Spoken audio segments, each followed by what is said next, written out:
और इस क्षेत्र के विकास का दायित्व सौंपा था। मैं जब तक गुजरात में रहा, मैंने इस काम को मिशन मोड में किया, हो सके उतना गुजरात को आगे बढ़ाया।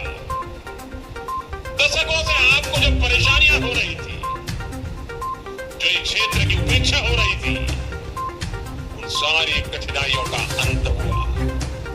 विकास की अपेक्षाएं एक के बाद एक पूरी होती गई।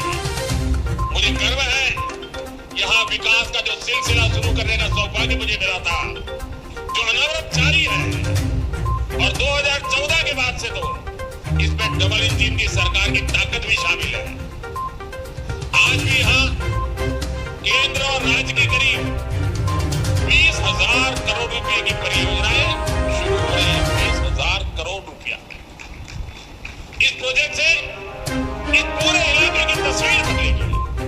ऊर्जा, सड़क, रेलवे और हाउसिंग सेक्टर से जुड़े ये प्रोजेक्ट यहाँ के जीवन को एक नई गति देंगे। मैं इन सभी विकास कार्यों के लिए वाव, थराद, बनासकांठा और पूरे गुजरात को बहुत बहुत बधाई देता हूं। साथियों, आज रोड इंफ्रास्ट्रक्चर से जुड़े जिन प्रोजेक्ट का शिलान्यास हुआ है, इनसे पूरे नॉर्थ गुजरात को गति मिलेगी। यहाँ नए अवसर पैदा होंगे।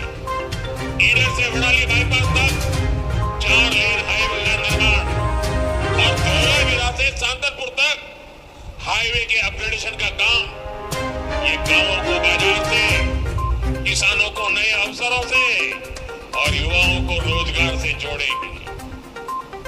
अहमदाबाद धौलेरा एक्सप्रेस वे, ये पूरा कॉरिडोर आज इस क्षेत्र को समर्पित किया गया है। जब इतनी बड़ी कनेक्टिविटी बनती है तो उसके साथ साथ उद्योग भी आते हैं और निवेश भी आता है। साथ ही क्षेत्र की रेल कनेक्टिविटी को भी बेहतर किया गया है। नगर से खेड़ब्रह्मा तक का गेज कन्वर्जन हमारे उत्तर गुजरात के आदिवासी इलाके को नेशनल ब्रॉडगेज नेटवर्क से जोड़ता है। आज से खेड़ब्रह्मा, हिम्मतनगर और असारवा को जोड़ने वाली नई ट्रेन सेवा भी शुरू हो गई है। भाई और बहनों, बेहतर रोड और हाईवे, रेलवे के प्रोजेक्ट, ये सब गुजरात के चहुमुखी विकास के प्लान का हिस्सा है।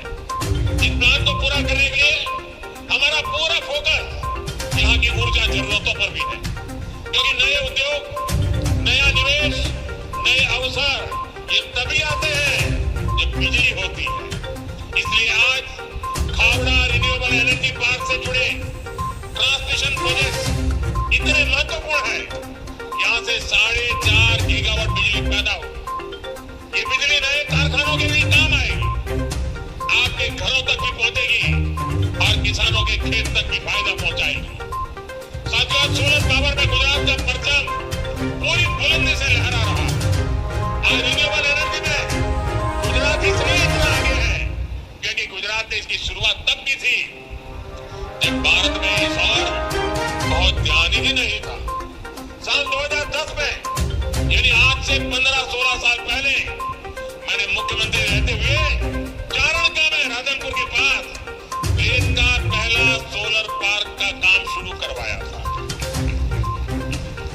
जो 15-16 साल के बच्चे हैं उनका तो जन्म भी नहीं हुआ होगा। ये अपने में एक मल्टी टेक्नोलॉजी पार्क है जिसने सोलर एनर्जी का मूवमेंट शुरू किया। आज गुजरात में जिस प्रकार सोलर एनर्जी का काम होता है, सूर्य शक्ति से बिजली पैदा करने का काम हो रहा है, जैसे आज ही खावड़ा रिन्यूएबल एनर्जी पार्क से जुड़ी परियोजनाएं शुरू हुई है, वो दिन दूर नहीं जब गुजरात रिन्यूएबल एनर्जी में दुनिया का बहुत बड़ा केंद्र बनकर के उभरेगा। साथियों, जब दुनिया में भारत के विकास की बात होती है, आज जब भारत की ग्रोथ स्टोरी की बात होती है, तो गुजरात मॉडल की सराहना हो जाती है।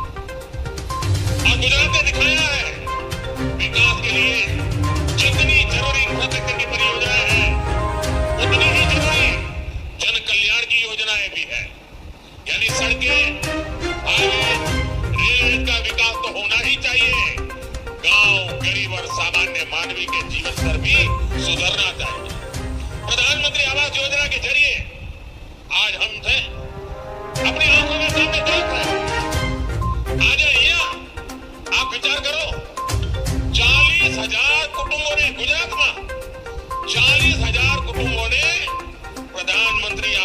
निर्माणानिमित्ते पाका घर મળ્યા પાકા ઘર